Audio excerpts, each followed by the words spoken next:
¿Cómo se sintió Padre Alonso tras repetir el peor resultado de la temporada? Prepárate para vivir una poscarrera sin precedentes, mientras descubrimos cómo Aston Martin se tragó la amarga píldora de Monza y cómo el Magic y el AMR23 quedaron totalmente destrozados y descolgados. Sin más dilación, ¡comencemos! En 2023, Fernando Alonso y Carlos Sainz vuelven a vivir grandes premios opuestos por la naturaleza de sus monoplazas, donde uno brilla, el otro cojea y viceversa, salvo en el Gran Premio de España cuando ambos vivieron lo mismo. Esta vez en el día grande de Sainz en Monza llegaba otro gris y oscuro para Alonso, décimo de parrilla a más de un segundo del mejor tiempo, comparsa en la Quali 3, Alonso mostraba el gesto opuesto a Zandvoort.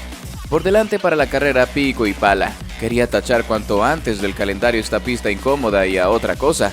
De hecho, su lenguaje corporal hablaba tanto más que las palabras. No era decepción sino resignación. Sabíamos que iba a ser un crono difícil, la Quali 3 era el objetivo máximo que teníamos. Y gracias, podría haber sido mucho peor. Aston Martin salvó los muebles con el español, con Stroll en un incomprensible último lugar a pesar de no rodar el viernes. La crisis del canadiense se acentúa, herida que se abre cuando Aston Martin necesita puntos a toda costa, como recordaría el español al bajarse de su monoplaza. El AMR23 bastante hizo en sus manos. Resultaba utópico pensar que un monoplaza con el drag intrínseco que ha distinguido el AMR23 durante la primera parte de la temporada fuera a brillar en la pista más letal al respecto, aún con las evoluciones introducidas durante la presente temporada. Si acaso, todo era maquillaje. El coche lo he sentido bien, pero solo hay 6 curvas, y el 90% del circuito es a tope, así que no hay mucho que hacer en este circuito más que acelerar en las rectas. Reconocí a Dios Padre al terminar. Si las mejores de Zandvoort eran reales, en Monza no jugaron demasiado. No hemos podido valorar del todo las mejoras de Holanda. Creo que van bien, pero como digo, creo que hay fines de semana mejores y peores, y este es uno de los negativos. Como este hemos tenido otros en el campeonato y siempre sumamos puntos. Sorprendentemente, la sesión clasificatoria fue de mejor a peor. En la Quali 1, Alonso terminó a medio segundo del mejor tiempo de Max Verstappen. Por su parte, Hamilton y Norris clavaron su crono en la Quali 1, con Alonso a solo una décima de ambos. Con el compuesto medio en la Quali 2, la diferencia se fue a 6 décimas del mejor crono absoluto. Aquí el español perdió 2 décimas frente a Hamilton y sacó alguna milésima a Norris. En los 2 primeros bloques detuvo su último intento. Durante unos instantes parecía que el español tenía más pólvora en el AMR23, pero estaba mojada. En la Quali 3 el margen se desplomó respecto a todas las referencias. Frente a la pole de Sainz cayó algo más de un segundo, con Norris y Hamilton medio segundo. El drag lastraba. Desde Bahrein sabemos qué pasa con este coche, pero el monoplaza no enganchaba al asfalto con el compuesto blando, o bien Alonso no cuajaba una buena vuelta completa. Las diferencias con sus rivales más inmediatos tampoco encajaban en el último bloque. Quizás de ahí la decepción de Alonso, que terminó en la Quali 3 a medio segundo por detrás de Hamilton y Norris. Tenemos que entender por qué Fernando no consiguió mejorar cuando montamos neumáticos blandos, pues no pudimos competir por las primeras posiciones en la Quali 3. Se preguntaba Mike Crack. La estimación del ordenador antes de la crono nos daba de 9 a 12 y al final la hemos cumplido más o menos, porque al final estamos ahí en medio de esa estimación, explicaba Alonso al terminar, aunque quizás el ordenador no recogía semejante margen final en la Quali 3. No es un circuito demasiado bueno para nosotros con tanta recta y pocas curvas. Sin embargo, con los 2 compuestos de Quali 1 y Quali 2, los rivales más inmediatos no estaban tan lejos, ni tampoco el mejor tiempo. Algo no había funcionado, además del rendimiento del AMR23 en una pista de tanta recta. A poco de bajarse del monoplaza, el Magic ya había visualizado el plan de carrera. Veremos, creo que el objetivo es sumar puntos, no sé cuánto van a ser, ojalá sean bastantes, pero viendo el ritmo que hemos tenido el fin de semana, top 7 o top 8 es lo máximo a lo que podríamos aspirar, e intentar ayudar a Aston en constructores. El nano quiso intentar parar el golpe, en todo caso porque Ferrari amenazaba con un buen puñado de puntos en Monza, y recortar diferencias si Sainz y Leclerc remataban la faena de los clasificatorios. Por delante, 2 monoplazas distintos, Mercedes y McLaren. Este último no tan rápido en las simulaciones de carrera, como avisaba Norris el viernes. Mañana no seré muy rápido. También adelantaba a un desmoralizado Hamilton. Y luego en pilotos, el rival más cercano que tenemos es Hamilton, octavo. Nosotros decimos, así que no estamos tan lejos de él. Vamos a intentar unirnos a su carrera y un poco defendernos. Mañana es una carrera de defensa, declaraba Alonso el sábado con ganas de que llegara a Singapur y fuera todo diferente. Esperamos una carrera inusual mañana y buscaremos aprovechar cualquier oportunidad.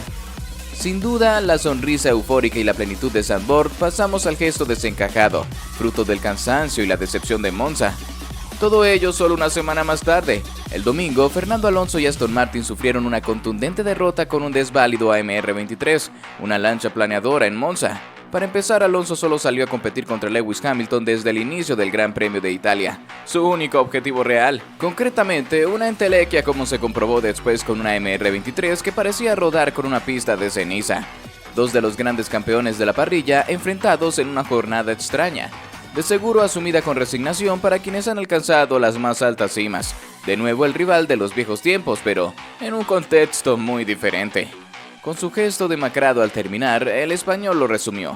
Esta ha sido la carrera más difícil y la más física que hemos hecho hasta ahora. El coche era muy difícil de conducir. Había cero agarre, teníamos menos estrés en Zandvoort con toda la lluvia. ¿En un circuito de solo 6 curvas? ¿Cómo tenía que ir ese coche para que Alonso se bajara desfondado físicamente? En otras palabras, Hamilton le recortó puntos en el campeonato en un mal fin de semana también para el británico. Ferrari superó a Aston Martin por el tercer puesto, y Stroll sigue dejando cojo a la escudería verde en constructores, de modo que la AMR23 necesita un revolcón para lograr una mejor versatilidad en 2024, sobre todo para aspirar a las ambiciones metas que Lawrence Stroll ha establecido a su equipo. De momento, Alonso sigue haciendo caja aún en los peores momentos, siempre en la quali 3, siempre en los puntos. Tal y como hemos comentado, todo empezó en los clasificatorios. Alonso perdió medio segundo frente a su inmediato predecesor, un segundo frente a Carlos Sainz en esta ocasión. Además, el neumático blando se atravesó. Así pues, tan pronto terminó la sesión, Alonso lo tenía claro. Visto el magro panorama por delante, puso sus ojos en Lewis Hamilton, octavo en la parrilla, y con quien se disputará posiblemente el tercer puesto en 2023. Sin embargo, ni le vio el pelo. Creo que en Bahrein descubrimos debilidades en el coche y siguen siendo las mismas. En Monza sabíamos que podríamos enfrentar algunos de estos problemas. Reconoció Alonso que se refirió al drag, resistencia al avance de un concepto aerodinámico, deficiencia de la MR23 que, por el contrario, ofrece sus virtudes de carga en pistas como Mónaco. Básicamente, los temores para Monza se hicieron realidad. Alonso tenía un hierro entre manos y su cansancio al final de la carrera era el reflejo y la consecuencia. Si Hamilton era el objetivo del Magic, el contraste con el Mercedes puso en evidencia el paupérrimo rendimiento de la MR23. Por su parte, Toto Wolff se quejó el sábado de un Draghi W14. En la marca de velocidad máxima en Monza, Hamilton marcó 340 km/h y Russell 338. Alonso, en cambio, 346 km/h, un décimo registro. A pesar de esa ventaja, el asturiano se bajó agotado de su monoplaza. En las escasas curvas de Monza, el asturiano debió patinar sobre hielo. De ahí su derroche físico para mantener un coche que hubo de ser descargado al máximo para semejantes registros, a costa de padecer en las curvas como un cosaco. De nuevo, en una pista con solo 6 curvas y el resto con el pie a tabla, la parabólica debió ser más divertida y crítica para el nano. Para empezar, la estrategia de Aston Martin fue cuestionable, como confirmó el propio Lewis Hamilton, que salió con el compuesto más duro. El resto fue una manifestación de impotencia por una octava posición final, y gracias al regalo de Lewis eliminando a Piastri. Alonso perdió una posición en la salida frente a Hülkenberg, que luego recuperó. Más adelante, desde la distancia, puso a Hamilton en su punto de mira y en el de su ingeniero. Dios Padre, lógicamente, entró antes a cambiar el compuesto medio en la vuelta 22. En la 28 sí que adelantó al británico, que se estaba defendiendo de Sainz y Leclerc, con neumáticos más frescos y un primer relevo más largo. Hamilton se la devolvió al español. A partir de ese momento, la ventaja del británico con ese monoplaza, también draggy como el de Alonso, no dejó de aumentar. Lewis se fue a por los McLaren, mientras que el español, impotente total, luchó contra su propio monoplaza, y eso que Hamilton llegó a dudar de sus neumáticos para completar la prueba en condiciones. Sin duda sorprendió el estado físico de Alonso al terminar, en comparación por ejemplo al del propio Hamilton. O al de Sainz, protagonista de una carrera muy dura y exigente. El británico terminó sexto por detrás de Russell, los dos monoplazas de los que se quejó Wolff el día anterior. Fernando terminó noveno y gracias al abandono de Piastri, de no ser por ello hubiera terminado donde había empezado. En carreras difíciles como esta hay que sumar puntos como sea, repitió el asturiano al terminar. Con su noveno puesto, Alonso igualó el peor resultado hasta el momento, la misma posición que en Hungría. Sin embargo, en días tan pésimos su contribución quedó de nuevo de manifiesto, porque hasta el Gran Premio de Italia el español ha logrado un singular hito, que quizá sirva de consuelo. Ha entrado en la quali 3 en todas las carreras y también ha puntuado en las 13 celebradas hasta el momento. En cambio, desde Canadá, Stroll no ha mejorado el 10º puesto. Siempre supimos que Monza no sería una pista especialmente buena para nosotros, y tenemos que llevar las lecciones de hoy al AMR24, declaró nuestro piloto. Sin duda, a Aston Martin aún le resta camino por delante también en este apartado, y quizá en Singapur la sonrisa vuelva a Fernando Alonso. ¿Y tú? ¿Crees que la subida de Alonso en Zandvoort no fue tan alta ni la caída de hoy en Monza tan baja? Déjanos saber tu opinión abajo en los comentarios. ¡Te leemos!